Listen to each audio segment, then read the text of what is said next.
유럽 산업의 심장부에는 거대한 기업 제국을 움직이는 한 가문이 있습니다. 놀랍게도 대부분의 사람들은 그들의 이름조차 들어본 적이 없습니다. 억만장자 순위에도 거의 등장하지 않고 언론 인터뷰도 하지 않으며 SNS 계정조차 없습니다. 그런데 유럽 산업의 핵심 기업들을 따라가다 보면 항상 같은 가문으로 연결됩니다.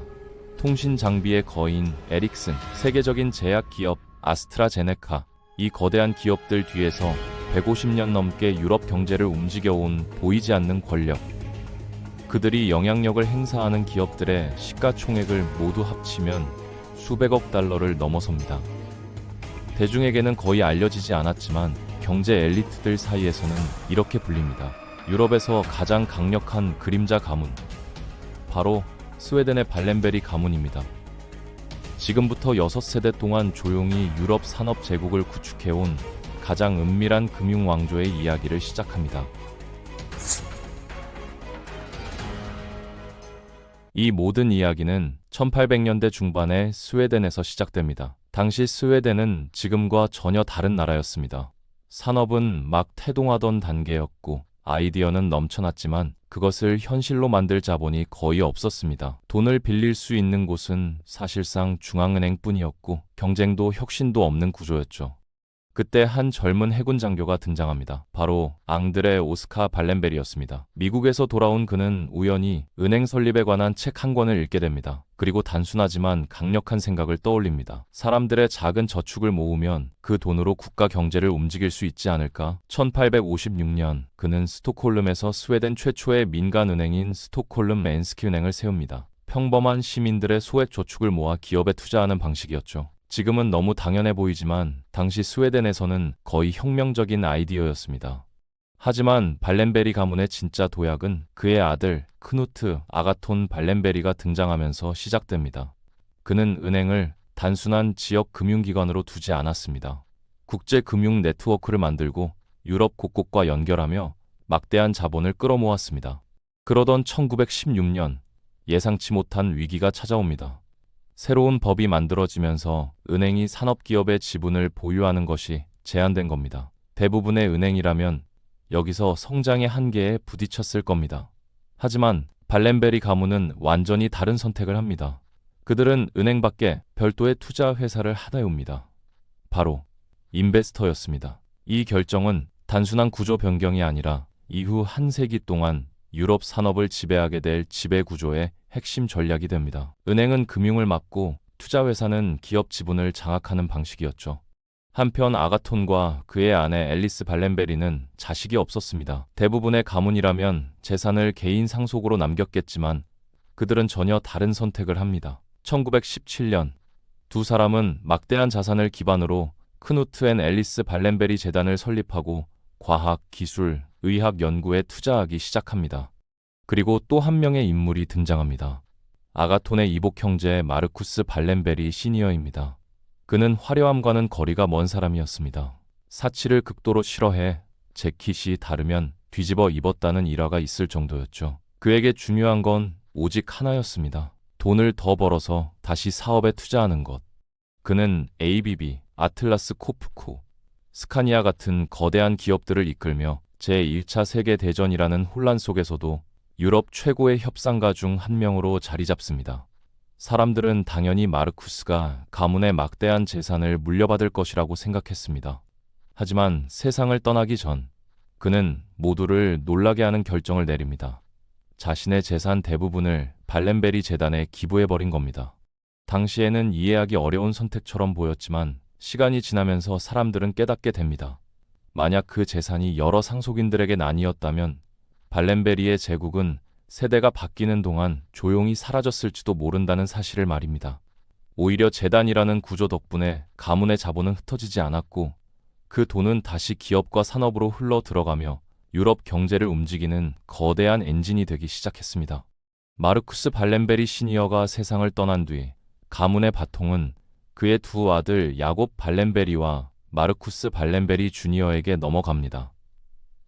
하지만 실제로 무거운 책임을 짊어진 사람은 형인 야곱이었습니다. 1918년 그는 가문의 핵심 금융기관이던 스톡홀름 엔스킬다 은행의 경영을 맡게 되었고 불과 몇 년 만에 부사장, 그리고 1927년에는 최고 경영자 자리에 오릅니다. 문제는 그가 은행을 이끌기 시작한 시기가 인류 역사상 가장 위험한 경제 시기였다는 점이었습니다. 곧 대공황이 터지며 세계 경제가 무너지기 시작했지만 야곱은 은행을 무너지지 않게 버텨냈고 발렌베리 가문의 금융제국도 살아남았습니다. 하지만 진짜 시험은 그 다음에 찾아옵니다. 바로 제2차 세계대전이었습니다. 표면적으로 스웨덴은 중립국이었지만 발렌베리 형제들은 그 중립이라는 얇은 막 위에서 위험한 게임을 하고 있었습니다. 형인 야곱은 독일과의 무역을 관리하며 나치 독일과 거래를 이어갔고 동생 마르쿠스는 연합국과 협력했습니다. 겉으로는 중립이었지만 실제로는 전쟁의 양쪽과 모두 연결되어 있었던 겁니다. 이 과정에서 어두운 의혹도 따라붙습니다. 일부 연구자들은 스톡홀름 엔스킬다 은행이 나치가 점령지에서 약탈한 자산, 특히 유대인 희생자들의 재산을 금융 시스템 안으로 흘려보내는데 일정 부분 관여했을 가능성을 제기합니다. 전쟁 속에서 이루어진 거래들은 겉으로는 평범한 비즈니스처럼 보였지만 그 이면에서는 정치와 정부, 그리고 생존이 뒤엉킨 훨씬 복잡한 게임이 벌어지고 있었습니다. 그런데 이야기는 여기서 예상치 못한 방향으로 꺾입니다. 나치와 거래를 하던 바로 그 발렌베리 가문이 동시에 히틀러를 제거하려는 비밀 계획에도 관여하고 있었던 겁니다. 당시 독일 내부에는 정권을 무너뜨리려는 저항 조직이 있었는데 그중 핵심 세를 바로 슈바르츠 오케스터, 이른바 검은 오케스트라였습니다. 이들은 외부 세계와 연결될 창구가 필요했고 그 역할을 맡은 인물이 야곱 발렌베리였습니다. 야곱은 중립국 금융가라는 위치를 이용해 저항 세력과 연합국 사이에서 비밀 메시지를 전달하는 중개자가 됩니다. 1943년 그는 독일 저항운동의 지도자 칼 괴르델러를 직접 만나기 위해 베를린을 방문하기까지 했습니다. 하지만 이 만남은 매우 위험한 행동이었습니다. 만약 나치가 그 사실을 알아냈다면 그는 독일 땅을 다시 받는 순간 체포되거나 처형될 수도 있었기 때문입니다. 그리고 마침내 1944년 7월 20일 역사적인 순간이 찾아옵니다. 독일 장교들이 히틀러를 제거하기 위해 폭탄을 설치한 사건. 바로 7월 20일 히틀러 암살 시도였습니다. 야곱은 스톡홀름에서 쿠데타 성공 소식을 기다리고 있었습니다. 하지만 결과는 우리가 알고 있는 그대로였습니다. 폭탄은 터졌지만 히틀러는 살아남았고 쿠데타는 실패를 했습니다. 메시지를 전달하던 연락책과 게르델러는 체포되어 처형되었고 저항운동 역시 잔혹하게 진압되었습니다. 이 위험한 비밀 외교가 진행되는 동안 발렌베리 가문의 또 다른 인물은 완전히 다른 전장에서 싸우고 있었습니다. 야곱의 조카 라울 발렌베리였습니다. 1944년 나치는 헝가리 유대인 약 72만 명을 절멸 수용소로 보내기 위한 작전을 시작합니다. 그때 스웨덴 정부와 국제 구호단체의 요청을 받아 라울이 부다페스트로 파견됩니다. 그가 도착했을 때 이미 수많은 사람들이 죽음의 열차에 실려가고 있었습니다. 라울은 정면으로 맞섰습니다. 그는 스웨덴 보호 여권을 만들어 유대인들을 스웨덴의 보호 대상이라고 선언했고 기차역으로 달려가 출발 직전의 열차에서 사람들을 끌어내기도 했습니다. 나치 장교들을 협박하기도 했고 때로는 협상과 속임수를 섞어 시간을 벌었습니다. 그 결과 그는 수천 명을 죽음의 열차에서 구해냈고 부다페스트 게토에 남아있던 약 7만 명의 유대인들이 학살당하지 않도록 버텨냈습니다. 한 금융 가문의 젊은 외교관이 역사상 가장 잔혹한 학살 속에서 수많은 생명을 지켜낸 것입니다. 발렌베리 가문의 유산은 단순히 기업이나 금융 제국만이 아니었습니다. 어떤 순간에는 역사의 방향 자체를 바꾸는 선택이기도 했습니다. 전쟁이 끝나자 유럽은 폐허 속에서 겨우 숨을 돌리기 시작했습니다. 하지만 발렌베리 가문에게는 또 다른 위기가 기다리고 있었습니다. 미군이 독일에서 압수한 문서들 속에서 발렌베리 이름이 등장한 겁니다. 그 기록에는 가문의 핵심 은행이던 스톡홀름 엔스킬다 은행이 독일 기업 보쉬와 긴밀한 관계를 맺고 나치 자산을 숨기는 데 관여했다는 의혹이 담겨 있었습니다. 그리고 1945년 미국 재무부가 충격적인 조치를 발표합니다. 야곱 발렌베리와 마르쿠스 발렌베리 주니어 형제를 블랙리스트에 올리고 미국 내 자산을 동결한 것입니다. 세계 금융계에서 신뢰가 무너지기 시작했고 스웨덴 내부에서도 의심의 시선이 퍼졌습니다. 수십 년 동안 쌓아 올린 명성이 한순간에 흔들리고 있었습니다. 하지만 가문을 짓누른 진짜 비극은 따로 있었습니다. 전쟁이 끝난 직후 소련군이 라울 발렌베리를 체포한 것입니다. 수천 명의 유대인을 구해낸 그 젊은 외교관은 갑자기 스파이 혐의로 체포되어 소련으로 끌려갔고 그 이후 완전히 사라져버립니다. 수십 년 뒤 소련은 그가 1947년 심장마비로 사망했다고 주장했지만 겨우 35살의 젊은 외교관이 갑자기 죽었다는 설명은 누구 쉽게 믿지 못했습니다. 라울의 진짜 운명은 지금까지도 미스터리로 남아 있습니다. 이 와중에도 발렌베리 가문은 무너질 수 없었습니다. 전쟁이 끝난 뒤 그들은 다시 세계 금융 네트워크를 복구하려 했고, 심지어 이오시프 스탈린이 이끄는 소련 정권에 거액의 자금을 빌려주는 협상까지 추진했습니다. 아이러니하게도 바로 그 소련이 라울을 억류하고 있던 나라였습니다. 왜 가문은 그 영향력을 라울을 구하는 데 사용하지 않았을까요? 사업을 위해 침묵을 택한 것일까요? 아니면 정치적 현실 때문이었을까요?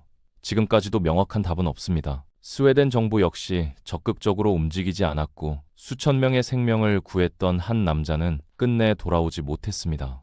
1946년 야곱 발렌베리는 은행 최고 경영자 자리에서 물러납니다. 대공황과 전쟁이라는 가장 위험한 시대를 버텨낸 그의 시대가 막을 내린 것이었습니다. 그 뒤를 이어 동생 마르쿠스 발렌베리 주니어가 가문의 중심에 서게 됩니다. 그는 단순히 가업을 유지하는 데 만족하지 않았습니다. 전후 산업 재건의 흐름 속에서 가문의 기업들을 다시 정비했고 아틀라스 코프코와 사프 같은 기업들을 성장시켰으며 심지어 스웨덴 전투기 개발 프로젝트에도 깊이 관여했습니다. 1930년대부터 1982년 세상을 떠날 때까지 거의 반세기 동안 발렌베리 제국의 모든 핵심 결정 뒤에는 그의 그림자가 있었습니다. 하지만 그런 권력에는 엄청난 압박이 따라옵니다. 가문의 다음 세대 역시 그 무게를 피할 수 없었습니다. 마르쿠스 발렌베리 주니어의 아들 마르크 발렌베리가 차기 지도자로 준비되고 있었습니다. 그는 어린 시절부터 철저한 교육을 받으며 후계자로 길러졌고 스웨덴의 두 거대 은행을 합병해 새로운 금융구조를 만드는 데 성공했습니다. 모든 사람들이 그가 가문의 다음 시대를 이끌 것이라 믿었습니다. 하지만 1971년 아무도 예상하지 못한 비극이 벌어집니다. 불과 47살의 나이에 마르크 발레베리가 스스로 생을 마감한 것입니다. 가문이 수십 년 동안 준비해온 후계자가 갑자기 사라진 순간이었습니다. 발렌베리 제국 전체가 충격에 빠졌습니다. 이 사건으로 가문의 중심에는 뜻밖의 인물이 서게 됩니다. 바로 그의 형 페터 발렌베리였습니다. 그는 전통적인 후계자 코스를 밟은 사람이 아니었습니다. 곧바로 경영진에 들어가는 대신 아틀라스 코프코 공장의 1층에서 일을 시작했고 아프리카 현장에서 경력을 쌓으며 천천히 실무 경험을 쌓아온 인물이었습니다. 갑작스러운 형의 죽음은 그의 운명을 완전히 바꿔놓았습니다. 그는 선택받은 후계자는 아니었지만 결국 가문의 책임을 받아들이기로 결심합니다. 1982년 아버지가 세상을 떠나자 페터는 발렌베리 가문의 실질적인 수장이 됩니다. 많은 사람들은 그가 이 거대한 제국을 감당하지 못할 것이라고 생각했습니다. 그러나 그는 정반대의 결과를 보여줍니다. 대대적인 구조조정을 단행하고 아틀라스 코프코와 스토라 쿠퍼베리 지분을 다시 확보하며 가문의 영향력을 강화했습니다. 그리고 이 기업들을 하나의 산업 그룹으로 묶어낸 뒤 그것을 투자회사 인베스터의 핵심 자산으로 재편합니다. 이때부터 발렌베리 제국은 단순한 가문 기업을 넘어 유럽 산업을 움직이는 거대한 투자 네트워크로 다시 태어나기 시작합니다. 그리고 페터 발렌베리의 이야기는 이제 막 시작되고 있었습니다. 그렇다면 지금 발렌베리 가문은 어디에 있을까요? 놀랍게도 그들은 여전히 스웨덴 경제의 중심에 서 있습니다. 현재 제국을 이끄는 인물들은 오대손인 야곱 발렌베리, 피터 발렌베리 주니어, 그리고 그들의 사촌 마르쿠스 발렌베리입니다. 한 보도에 따르면 발렌베리 사업 제국의 가치는 약 258억 유로로 추정됩니다. 이 정도면 세계적인 부호들과 비교해도 전혀 뒤지지 않는 규모입니다.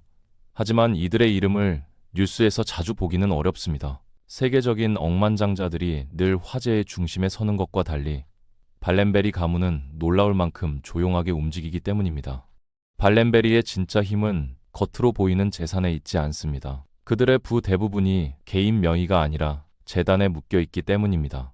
이 재단들은 30억 달러가 넘는 자산을 보유하고 있고 스웨덴의 주요 상장 기업들의 상당한 지분을 가지고 있습니다. 이 모든 것을 합치면 그 영향력의 가치는 600억 달러를 훌쩍 넘는다고 평가됩니다. 그래서 스웨덴 부자 순위에서 발렌베리 가문을 찾기 어려운 겁니다.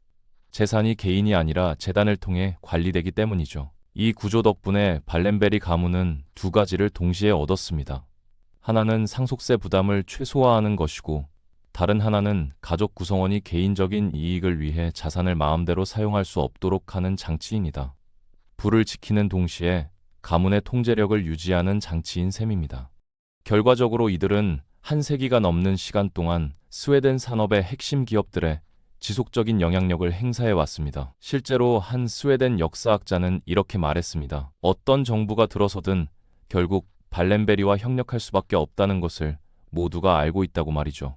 하지만 발렌베리를 진짜 특별하게 만드는 건 단순히 돈의 규모가 아닙니다. 대부분의 부자 가문에는 3대 저주라는 말이 있습니다. 창업자가 만든 부가 자녀 세대까지는 이어지지만 손주 세대에 이르면 점점 사라진다는 이야기입니다.